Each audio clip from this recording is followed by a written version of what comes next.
Hi friends, എല്ലാവർക്കും എൻ്റെ പുതിയൊരു വീഡിയോയിലേക്ക് സ്വാഗതം. അപ്പോൾ ഇന്നത്തെ സ്പെഷ്യൽ എന്ന് പറയുന്നത് നല്ല ടേസ്റ്റിയും ക്രീമിയുമായിട്ടുള്ള ഒരു മുട്ടക്കറിയാണ് കേട്ടോ. അപ്പോൾ എല്ലാവരും ഒന്ന് ട്രൈ ചെയ്ത് നോക്കണം. വീഡിയോ ഇഷ്ടപ്പെടുവാണെങ്കിൽ സബ്സ്ക്രൈബ് ചെയ്ത് സപ്പോർട്ട് ചെയ്യണം കേട്ടോ. ലൈക്ക് ഷെയറും ചെയ്യാൻ മറക്കരുത്. ഇതൊരു വെറൈറ്റി കറിയാണ്. അപ്പോൾ എല്ലാവരും തീർച്ചയായിട്ടും ഒന്ന് ഉണ്ടാക്കി നോക്കണം കേട്ടോ. അപ്പോൾ നമുക്ക് ഇതെങ്ങനെയാണ് ഉണ്ടാക്കുന്നതെന്ന് നോക്കാം. അപ്പോൾ ആദ്യം വേണ്ട സാധനങ്ങളെന്ന് പറയുന്നത് 2 സവാള കുനുകുന അരിഞ്ഞെടുത്തിട്ടുണ്ട്. പിന്നെ 3 തക്കാളി, കുറച്ച് വെളുത്തുള്ളി, കുറച്ച് ഇഞ്ചി, ഒരു പച്ചമുളക്, പിന്നെ കുറച്ച് കറിവേപ്പിലയും കൂടി വേണം കേട്ടോ. അപ്പോൾ ഒരു പാത്രം വെച്ച് പാത്രം ചൂടാകുമ്പോൾ വെളിച്ചെണ്ണയാണ് കേട്ടോ ഒഴിച്ചു കൊടുക്കുന്നത്. വെളിച്ചെണ്ണ ഒഴിച്ചു കൊടുത്തിട്ടുണ്ട്. അതിനുശേഷം വെളിച്ചെണ്ണ ചൂടായി കഴിഞ്ഞ് നമുക്ക് സവാള ഇട്ട് കൊടുക്കാം. സവാളയുടെ കൂടെ തന്നെ പച്ചമുളകും ഇഞ്ചിയും വെളുത്തുള്ളിയും കൂടി ഇട്ട് കൊടുക്കാം.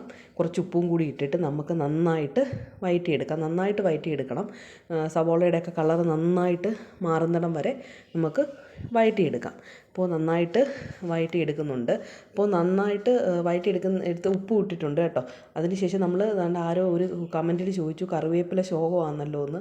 കറിവേപ്പില ഇല്ലാഞ്ഞിട്ടല്ല കേട്ടോ, നമുക്ക് കറിക്ക് ആവശ്യമുള്ള കറിവേപ്പില ഇട്ടാൽ മതിയല്ലോ. അപ്പോൾ കറിവേപ്പില ഇട്ട് കൊടുക്കുന്നുണ്ട്. ശേഷം നന്നായിട്ട് വഴറ്റിയെടുക്കുക. അതുകൊണ്ട് ഇതേപോലെ നന്നായിട്ട് വഴറ്റിയെടുത്ത ശേഷം നമുക്ക് തക്കാളി ഇട്ട് കൊടുക്കാം. അപ്പോൾ തക്കാളി ഇട്ട് നന്നായിട്ട് ഇളക്കി ഒന്ന് അടച്ച് വെക്കുന്നുണ്ട്. കാര്യം അത് നന്നായിട്ട് വെന്ത് വരാൻ വേണ്ടിയിട്ട്.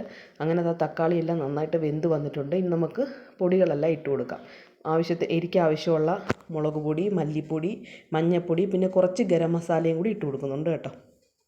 പൊടികളുടെ എല്ലാം പച്ചമണം മാറുന്നിടം വരെ നന്നായി ഇളക്കി കൊടുക്കാം. അത് കഴിഞ്ഞ് നമുക്ക് തണുക്കാനായിട്ട് വെക്കാം. തണുത്ത് കഴിയുമ്പോൾ മിക്സിയുടെ ജാറിനകത്തോട്ട് നമുക്ക് നമ്മുടെ ഈ അരപ്പ് എല്ലാം കൂടി ഇട്ട് കൊടുക്കാം. കുറച്ചൊരു ശകലം നമുക്ക് മാറ്റി വെച്ചേക്കാം കേട്ടോ. ഇത്രയും മാറ്റി വെച്ചിട്ടുണ്ട്. അതിനുശേഷം നമുക്ക് ബാക്കി നന്നായിട്ട് ഫൈൻ പേസ്റ്റായിട്ട് അരച്ചെടുക്കാം.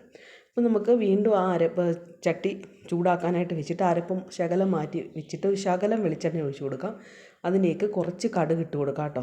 പിന്നെ വറ്റൽമുളക് ഇട്ട് കൊടുക്കുന്നുണ്ട്. കുറച്ച് കറിവേപ്പിലയും കൂടി ഇട്ട് കൊടുക്കുന്നുണ്ട്.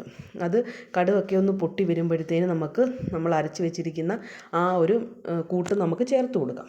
ചേർത്ത് ആവശ്യത്തിന് വെള്ളം ഒഴിച്ച് നമുക്ക് നന്നായിട്ട് തിളപ്പിച്ചെടുക്കാം കേട്ടോ. ആവശ്യത്തിന് വെള്ളം ഒഴിച്ചാൽ നന്നായിട്ട് നമ്മൾ തിളച്ച് കുറുകി വരുമ്പോൾ നല്ല ക്രീമി ആയിട്ടിരിക്കും കേട്ടോ. നല്ല കൊഴുത്ത കറിയായിട്ടിരിക്കും. അപ്പോൾ ഞാനിവിടെ 3 മുട്ടയാണ് കേട്ടോ എടുക്കുന്നത്. അപ്പോൾ മുട്ട ചെറുതായിട്ടൊന്ന് വരഞ്ഞു കൊടുക്കുന്നുണ്ട്. 3 സൈഡിലായിട്ട് ചെറുതായിട്ടൊന്ന് വരഞ്ഞു കൊടുത്തിട്ട് ഇട്ട് കൊടുക്കുന്നുണ്ട്. അപ്പോൾ ഞാൻ 3 മുട്ട ഇട്ട് കൊടുത്തിട്ടുണ്ട്.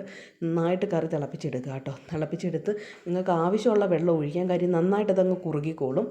പിന്നെ നമുക്ക് അപ്പത്തിൻ്റെ കൂടെ കഴിക്കാനാണ് കേട്ടോ ഏറ്റവും. അപ്പോൾ ഇടിയപ്പത്തിൻ്റെയും കൂടെ ഒക്കെ കഴിക്കാൻ നല്ല കോമ്പിനേഷൻ. അപ്പോൾ എല്ലാവരും ഒന്ന് ട്രൈ ചെയ്ത് നോക്കണം.